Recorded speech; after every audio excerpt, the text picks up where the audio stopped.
nung hinaharangan si General Torre at binabasahan ng kung ano-ano, English, para magmukhang maganda yung sinasabi, mga kababayan. Yung style ni Tor yun eh. Oh, sabi, Assalamualaikum. Oh, warat matulahali wa barakatuhu. Oh, yan. Pasensya na po ha, hindi ko po binabastos yung mga kapatid nating Muslim.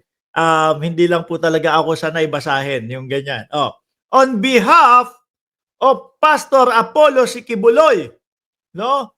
We sincerely thanks the million of Filipinos who supported his senatorial bid.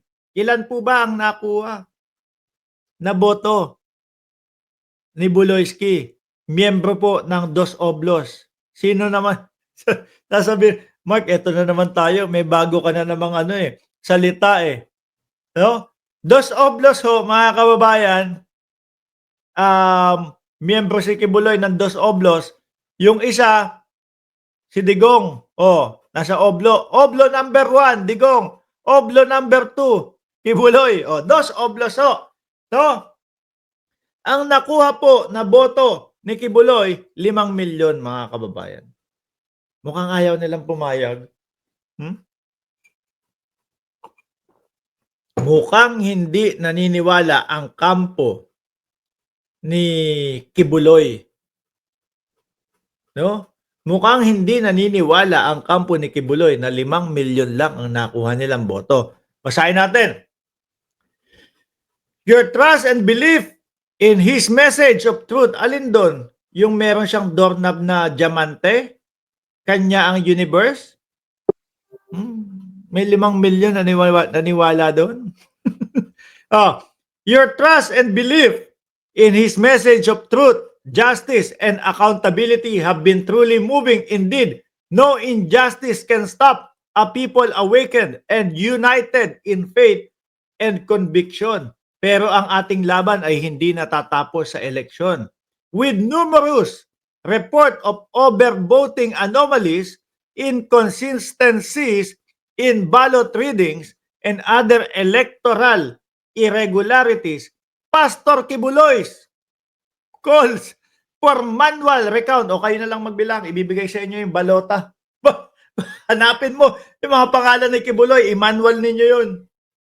Di ba? Naghihingi pa ng manual, mga kababayan.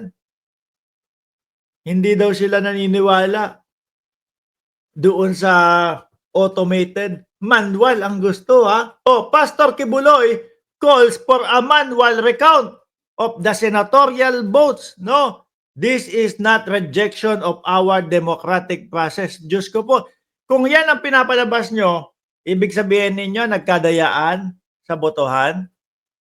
O bato, oy, bato, Bunggo, nako po, diskumpiyado si Buloyski sa pagkakapanalo ninyong dalawa din. Oh, baka ang gusto ni Buloyski, mga kababayan, siya yung number 1. Ano po? Baka umaasa yung kampo ni Buloyski na siya yung number 1. 5 million. Hindi daw sila naniniwala doon. Kaya manual. Ibang klase, ano?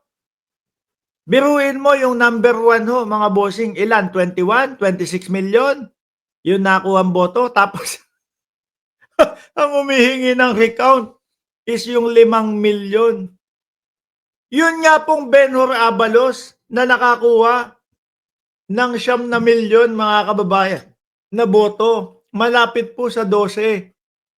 Nag-concede na lang po eh. No, tinanggap na po agad-agad yung pagkatalo, mga kababayan. Eto, 5 milyon. Eh, saan to? Pang ilan yung number nito? Dulo? Pang 31? Para sabihin na mag-manual at hindi sila naniniwala doon sa botohan. Diyos ko po, Lord.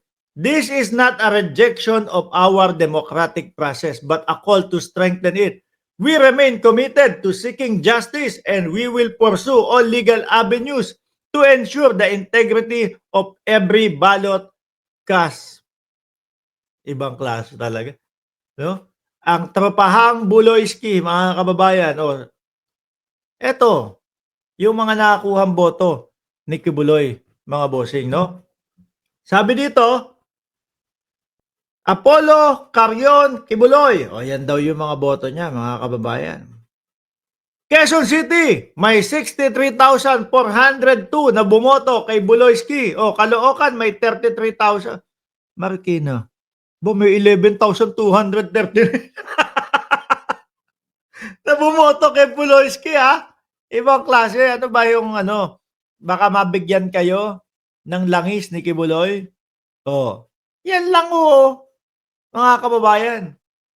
Anong inaapila ni Buloyski dito? O, eto pa. Sad. Talo. Hindi. Baka kasi naman daw mga bossing, eto yung bilang nila, no? Eto yung kanilang pinapaniwalaan na bilang mga kababayan. Ayan po. O, ilan? Kibuloy! First, Apollo Kibuloy Independente.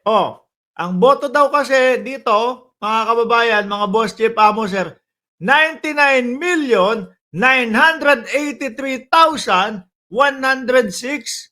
Kaya po umaapila, bakit 5 million lang daw po? Mga bossing, yung boto. Diyos ko biruin nyo mga kababayan. Biruin nyo po, ang populasyon ng Pilipinas ay kulang po 120 million na. No? Kulang 120 million. Ang boto dito ni Buloyski, hindi ko alam kung sino nag-post nito. Halos 100 milyon na mga kababayan. Ibig sabihin, yung sabihin na natin, i-close na natin ng 120 million. Yung 20 milyones po lang ang hindi bumoto kay Kibuloy. Ibang klase para tong 99.9 no percent panalo. Diyos ko Lord. Anong pumasok sa utak ninyo nahipan ba ng hangin yung utak ninyo para mag-request kayo ng manual counting?